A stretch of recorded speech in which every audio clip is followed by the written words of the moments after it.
कि हमारे यहाँ एक भी मुफ्त अस्पताल और एक शिक्षक संस्थान नहीं है जहाँ पे पीएमसीएच की स्थिति दिन प्रतिदिन दयनीय होते जा रही है। अभी पीएमसीएच को बन के खड़े होने में लमसम 8-10 साल का समय है। इसीलिए आज भी कई लोग कहते हैं कि यहाँ भाजपा से अगर कोई टॉमी भी खड़ा हो जाएगा तो वो जीत जाएगा, जैसे फिलहाल हमारे विधायक हैं, टॉमी ही तो हैं।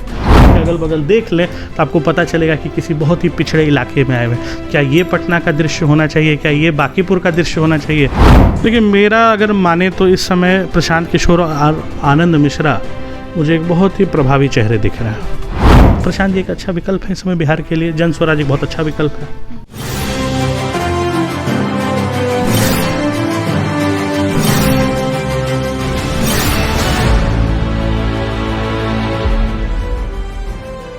नमस्कार, स्टार टीवी बिहार देख रहे हैं आप और मैं आपके साथ वंदना। देखिए, खरमास खत्म हो चुका है और अब जो है बिहार की राजनीति विधानसभा चुनाव की ओर बढ़ रही है। हमारे साथ अभी रवि नारायण सिंह हैं जो कि पटना में खास तौर पर युवाओं के बीच चर्चा का विषय बने रहते हैं। इनको लेकर खूब बात होती है, समाज सेवी हैं। इन्हीं से हम जानेंगे कि आगे विधानसभा चुनाव को लेकर ये क्या कुछ तैयारी कर रहे हैं। बांकीपुर विधानसभा सीट की भी हम चर्चा करेंगे कि क्या आगे इनकी रणनीति क्या है, कैसे वहां पर चुनाव लड़ना है। बहुत बहुत स्वागत है रवि जी आपका। आपके सारे दर्शकों को मेरा प्रणाम, नमस्कार और मैं कहूँगा आज मकर संक्रांति की आप सभी को ढेर सारी शुभकामनाएं। आपका भाई, आपका बेटा रवि नारायण सिंह सदैव आपके साथ है। रवि जी, खरमास खत्म हो चुका है, अब आगे का क्या प्लान है? कहा जाता है कि खरमास के बाद बिहार में खेला होता है, तो किस खेल की तैयारी कर रहे हैं रवि?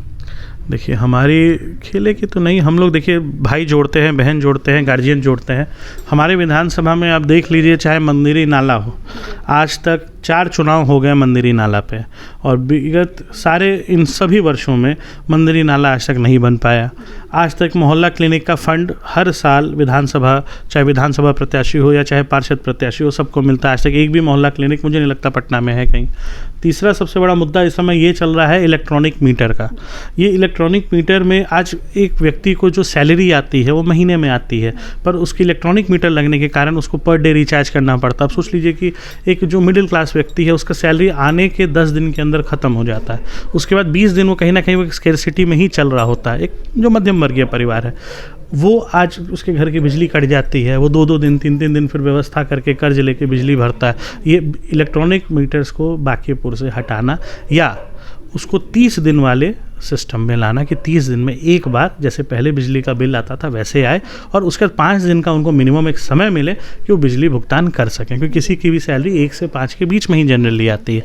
और चौथा सबसे बड़ा मुद्दा है हमारे बांकीपुर का कि हमारे यहाँ एक भी मुफ्त अस्पताल और एक शिक्षक संस्थान नहीं है जहाँ पे आप, मैं अपने बच्चों को या हमारे जो भी नॉर्मल यहाँ बांकीपुर के वासी हैं वो अपने बच्चों को पढ़ने भेज सकें। वहाँ सिर्फ निम्न वर्ग के वही बच्चे पढ़ पाते हैं जिनके माता पिता पूर्ण रूप से असक्षम है पढ़ाने में, और वो भी उसकी स्कूल की स्थिति बहुत ही दयनीय है। आज पीएमसीएच देख लीजिए, हमारे विधानसभा में बिहार का सबसे बड़ा अस्पताल है, पीएमसीएच की स्थिति दिन प्रतिदिन दयनीय होते जा रही है। अभी पीएमसीएच को बन के खड़े होने में लमसम 8-10 साल का समय लगा। बांकीपुर में तो पहले से बीजेपी के विधायक हैं, तो क्या बीजेपी कहा जाता है जहाँ रहती है वहाँ विकास होता है, तो विकास नहीं हुआ है? जब से बांकीपुर विधानसभा है तब से ये भाजपा का ही सीट रहा है, वो जीत के यहाँ से आए हैं। इसीलिए आज भी कई लोग कहते हैं कि यहाँ भाजपा से अगर कोई टॉमी भी खड़ा हो जाएगा तो वो जीत जाएगा, जैसे फिलहाल हमारे विधायक हैं, टॉमी ही तो हैं। ठीक है, लेकिन कहने का मतलब ये है कि इस समय भाजपा यहाँ पे कोई भी कार्य नहीं करती है। यहाँ जो भी होता है वो केंद्र सरकार और राज्य सरकार के माध्यम से होता है। इवन जो आप देख लीजिए रोड पे जो लाइट्स लगी हुई वो पार्षद के माध्यम से लगा हुआ। कुछ जहाँ के पार्षद जागरूक हैं वहाँ देखिए लगा हुआ, जहाँ के नहीं है वहाँ नहीं। आप मंदिरी और आप चकारम चल जाइए, वो लगेगा कि आज भी एक गाँव में आप आ गए। पटना के बीचों बीच एक पूरा गाँव बसा हुआ है, आज भी वहाँ पर लगता नहीं कि पटना का वो एकदम, अगर देखिए मंदिरी और चकारम का जो लोकेशन है वो पटना का सबसे पॉश लोकेशन है, its centre of the heart.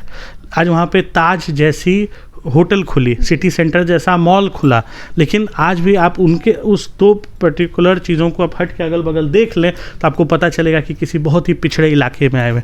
क्या ये पटना का दृश्य होना चाहिए? क्या ये बांकीपुर का दृश्य होना चाहिए?